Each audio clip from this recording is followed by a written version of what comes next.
Olá pessoal, aqui é Newton Gomes da CPA Informações Empresariais. Bom, eu quero dar sequência aqui a uma série de vídeos que estamos produzindo a respeito da reforma tributária. E eu vou tentar responder a uma pergunta que está no título deste vídeo, que é: será que a CPMF vai voltar? Se você estiver com saudade da CPMF, parece que a sua saudade vai ser atendida, né? E por que eu estou chegando a essa conclusão? Bom, vejam bem. Na semana passada, o atual secretário da Receita Federal, que é o Marcos Cintra, ele informou à imprensa, toda a imprensa divulgou, que o governo pretende reintroduzir um tributo incidente sobre meios de pagamento.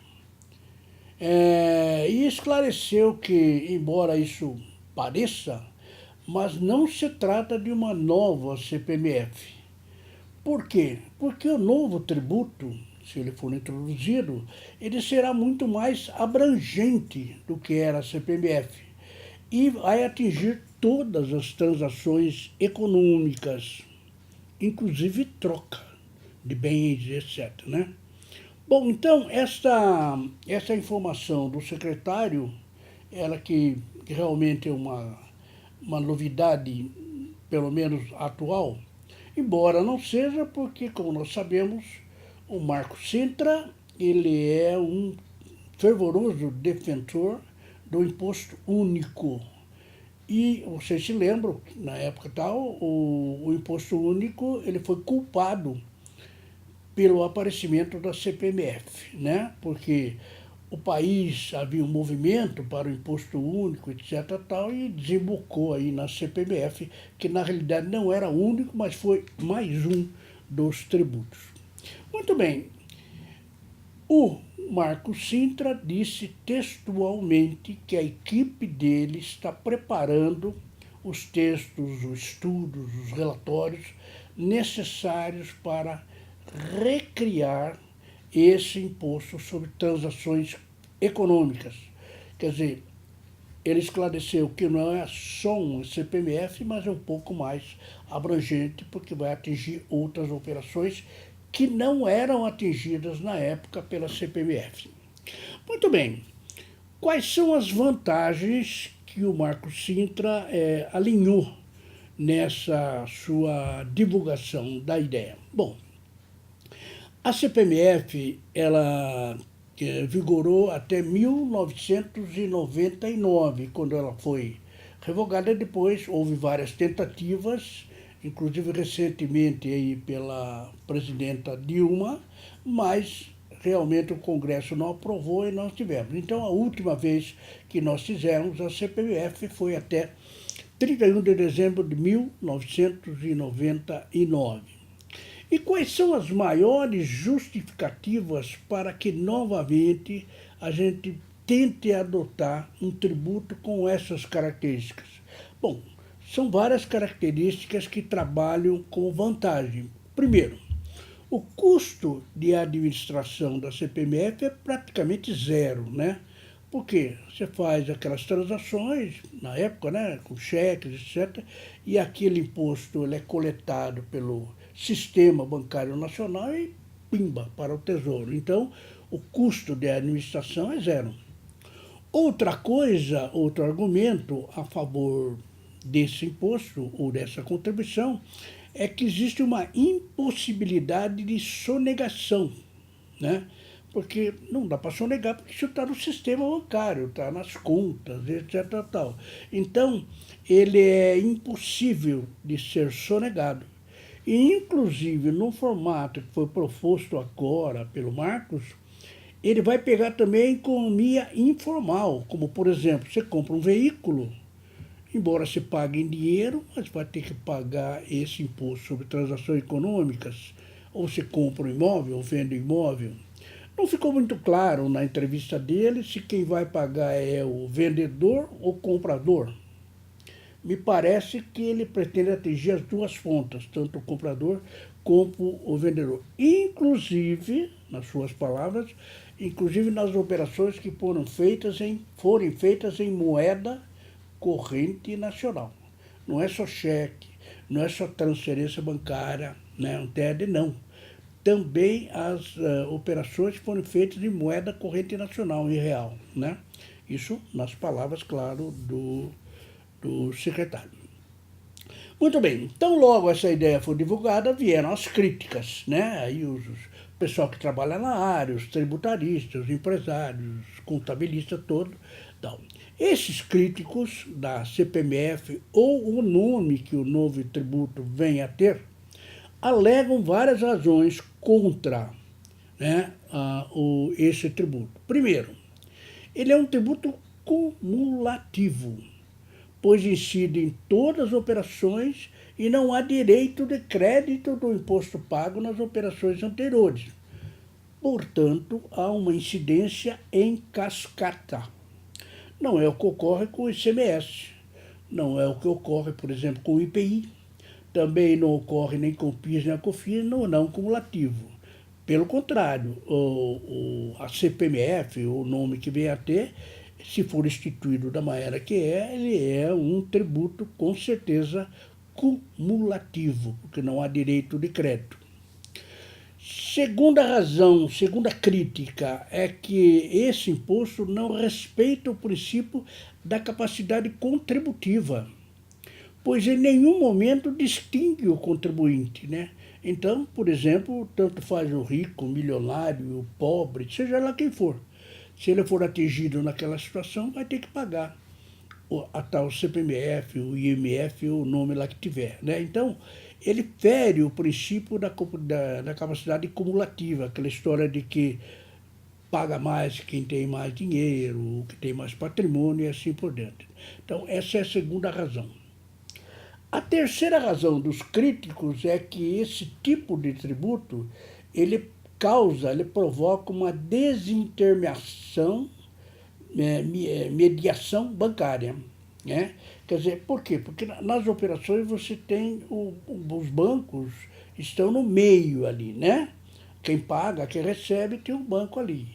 Ora, se isso for objeto de tributação, é muito provável que as pessoas deixem de fazer operações através de cheques, depósitos, etc., e vão para o dinheiro vivo, para a moeda corrente, né? Isso, aliás, é um fenômeno que andou acontecendo lá no passado, quando nós tínhamos a CPMF, quando não dava cheque, dava dinheiro.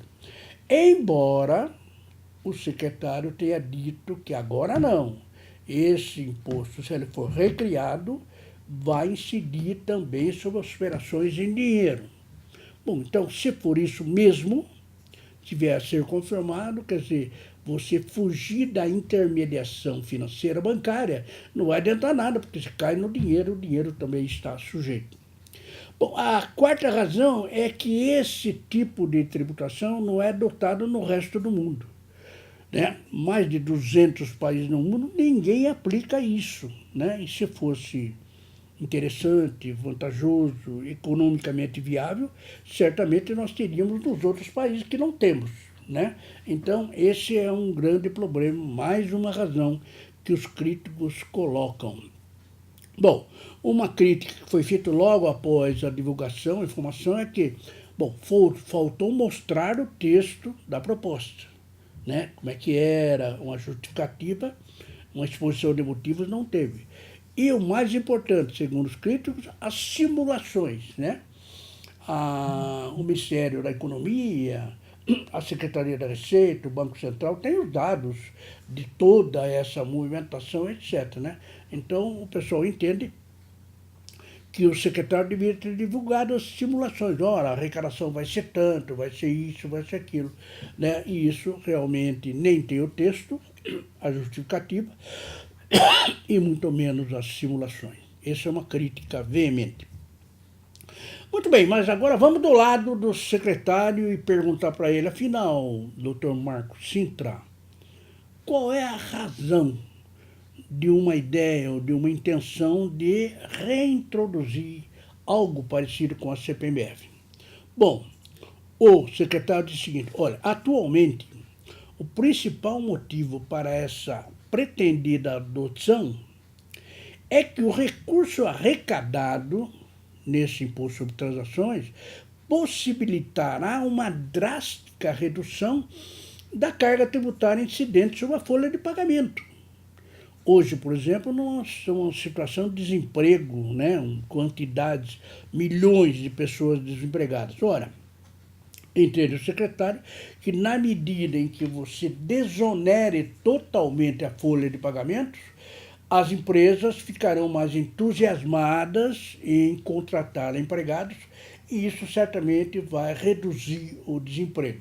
Essa é a tese do Marcos. Isto é, nós cobramos a CPMF, então arrecada. Ao mesmo tempo, nós desoneramos a folha de pagamento. Quer dizer, a arrecadação vai ficar igual, né, com a arrecadação da IMF, mas a folha de pagamento será desonerada. Com isso, as empresas ficam mais entusiasmadas em fazer novas contratações e novos empregados. Um tema importante dessa conversa é que é a alíquota. Afinal de contas, qual será a alíquota desse novo imposto sobre transações econômicas? Bom, o Marco Cintra esclareceu que, segundo os dados que estão sendo pontuados, a alíquota desta tributação sobre os meios de pagamento seria entre 0,8% e 1,2%. Entre 0,8% e 1,2%. Ele não explicou bem se isso seria uma progressividade, alguém paga 8, outro paga 1, 2. Não disse isso. Ele falou que a alíquota vai estar entre. Então, eu imagino, né, a CPMF, ou o que chama o que tiver, normalmente ela sempre teve uma alíquota só, né? Nunca teve mais de uma alíquota, não houve progressividade, não existe. E é bom lembrar que até que a CPMF tenha sido extinto lá em 99, a alíquota é de 0,38%, né? Então ela ficava entre o 0,8 e 1,2 aí, tal, né? Então os críticos dizem que essa alíquota é muito alta, né? Se comparado lá com 0,38 lá de 1999. Enfim, essa é a ideia geral que foi formada pelo secretário da Receita Federal, Marco Cintra, o entusiasmo do imposto único, mas que aqui não seria um imposto único, seria mais uma contribuição, mais um imposto, de pena que tiver. Todas essas ideias, então, sobre transações econômicas, com algumas vantagens, com muitas críticas, né? A ideia principal: aumenta a tributação, entra o dinheiro da CPMF, o nome que tiver, e desonera totalmente a folha de salário e vai gerar muito mais emprego, né? Com essa lei que está. Bom, esse foi o recado dado pelo secretário da Receita Federal, narrando exatamente como a sua equipe está providenciando esse tipo de tributo, né? Vejamos como é que isso vai seguir. Ele disse que pretende fazer isso aí no início do segundo semestre. Como nós estamos aqui em meados de abril, imagino que seja aí pelo mês de julho, agosto e setembro, né? Nós estamos monitorando e tão logo tenhamos alguma novidade, voltaremos a lidar com o tema. Por enquanto, muito obrigado e espero vocês no próximo vídeo. Tchau!